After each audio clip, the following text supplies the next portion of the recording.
Am I the a-hole for telling my wife that I won't be quitting my job to be a stay-at-home dad, even though she's quitting hers to be a stay-at-home mom?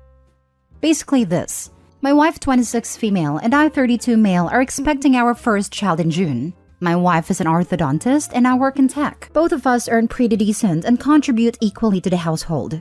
My wife has been debating whether she should take a break from her career for 2 to 3 years to focus on our baby. She's leaning more towards becoming a stay-at-home mom.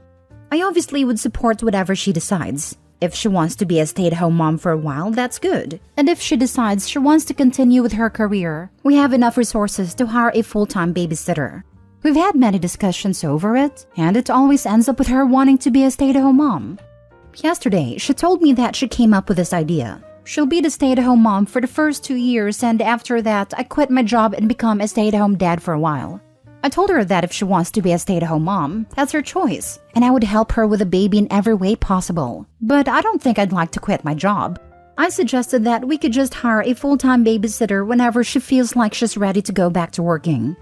My wife thought I was being mean and unreasonable and selfish, and putting my career over my family, and stormed off. I did try apologizing for arguing because I don't want to make her so upset during this phase of the pregnancy, but she's refusing to even talk to me.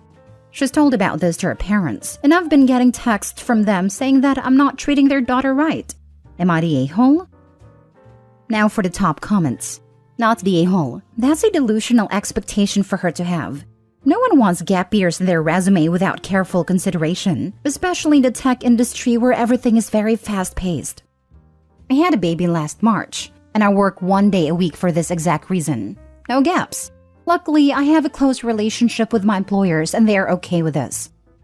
Not the a-hole. Not at all. Not everyone wants to be a stay-at-home parent. That's what she wants. She really can't expect you to stay home if she wants to stay home. Absolutely right. I would never want to be a stay-at-home parent. I love my kids, but I also like having a job outside of the home. It just wouldn't work for me, and that's okay. It's also okay to desire to be a stay-at-home parent, but you can't force that on anyone. Not the a-hole. You are supporting her choice. She should support your choice. If there were financial issues with taking care of the child, things could get more complicated. But as stated, that doesn't seem to be an issue here. Not the a-hole. Being a working parent does not make you a bad parent.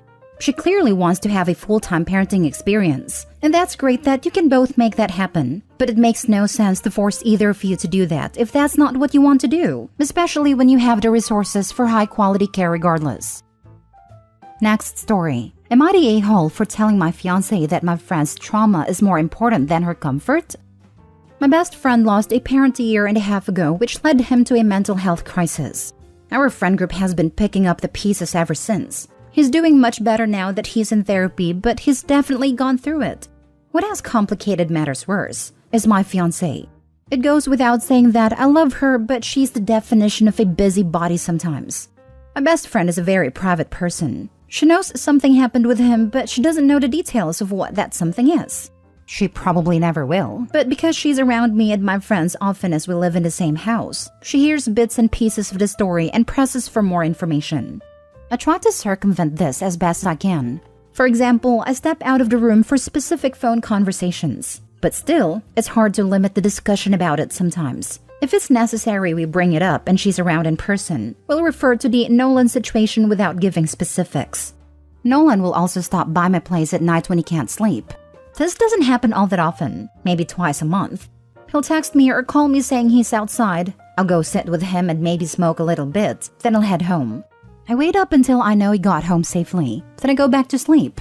My fiancé hates this. She claims the phone calls always wake her up, which they don't. She just sometimes happen to wake up for the bathroom while I'm outside. And that me not being in bed is alarming. This brings us to last night. Nolan stopped by, and when I came back inside, my fiancé said she was putting a stop to it. She said all the sneaking around is making her paranoid. She doesn't feel like she can properly trust me or be a part of my friend group without knowing the details, and that Nolan needs to stop relying on me so much. I told her that no matter whether we're married, dating, whatever, she will never have any ownership over my friend's trauma, and that she was never going to be able to order me around in regards to it. I also said her comfort was less important than someone's actual physical well-being. She was obviously hurt by this and went to stay with her mom after work today. Am I the a-hole? Edit. She knows Nolan lost a parent. She doesn't know the aftermath beyond the statement that he had a mental health crisis. Yes, he has specifically asked me to not tell her. You're the a-hole. Imagine everyone code talking around you. Your fiancé stepping out to take phone calls and having secret meetups in the middle of the night that you can't ask about. Being excluded and made to wonder to that degree would make anyone crazy. If she came here, I'd tell her to leave you immediately. If I were the fiancé, I'd think my partner was cheating with one of his friends, and his friends are helping to cover it up. Right? And what's with all the secrecy? You're fine telling strangers on the internet, but you can't just tell the person you're marrying that your friend lost a parent and it affected him in a really bad way. Instead, you're choosing to make her feel like she's crazy. That's the kind of behavior that wedges huge and forgivable crevices in a relationship. You're the a-hole. The issue is that Opie completely rejects her feelings and says they don't matter, which is the wrong approach. Opie doesn't have to say a thing more than what he has said, but he needs to do better in making his fiancée know that her feelings are as valid as well. None of that involves saying anything more about Nolan's issue more than what he said. You're the a-hole. But honestly, I think Nolan is emotionally manipulating you at this point. There is a major difference between being intensely private and using this event as emotional leverage to get your group to drop whatever for him. Nothing bonds people like freaking trauma, but your whole friend group takes this to an extreme. After reading that Nolan only shows up to your apartment and reacting insanely to being asked, "How are you doing?" by your fiancé, it is not normal to lash out at that question even if you are private. It's a very normal question, and I'm sure he was asked by numerous other people than her. Opie, I really think you need to evaluate whether or not your friend is really emotionally needy or just doesn't want to lose you to your fiancé. Also, I have many other questions, but truly you're an unreliable narrator. I think we need to hear the fiancé's side to confirm my thoughts. So glad someone mentioned the friend's manipulative behavior. Wonder how supportive Nolan would be if someone else experienced a loss. Sounds like the kind of person who would make it all about them somehow. An entire friend group is dealing with this a year and a half later? Seriously? There's more here. Definitely an unreliable narrator. I took a look at Opie's replies and he said this: "I'll take a little sleep deprivation and a few yawns at work any day over not being there for someone I love." Is it just me, or is Opie way more invested in Nolan than his fiancé? Is Opie more in love with Nolan than her? If so, he needs to let her go for her own benefit. She should not be second-fiddled in his heart. Nolan is someone I love, but fiancé is a busybody? Yikes. Next story. Am I the a-hole? Sister-in-law wants to apologize 4 years later. So this one is a doozy. Buckle up, folks. So I met this woman, 34 at a time. We'll call her Jess, when I was 28. My brother Kurt, 24 at the time, also worked with us. He's a married man at this point. Her and I started sleeping with each other with no real crazy strings attached, but certain agreements nonetheless. If you're sleeping with other people, let me know, etc. Including a rule that she made, stating she'd never sleep with my brother. Well, a few months passed and it's my birthday, so I threw a party at my house. Weirdly, Jess, my brother and my brother's wife didn't show up and didn't answer any of my messages. Wouldn't you know it, Kurt was cheating on his wife with Jess. Not only did this create a tumultuous relationship with my brother, but I had to uproot my work environment for a new place and new friends as Jess lied and told people we never did anything together. So they thought I was a jerk. Then my parents even got involved and begged me, knowing what he did, to allow him to stay with me after his wife threw him out. Then Jess and Kurt get married. So now she's my sister-in-law. And in the 4+ years, she's never apologized. Kurt isn't the greatest there either. They have also never even attempted to be an aunt or uncle to their only nephew. In 4+ years, I think they bought him 1 present, maybe 2.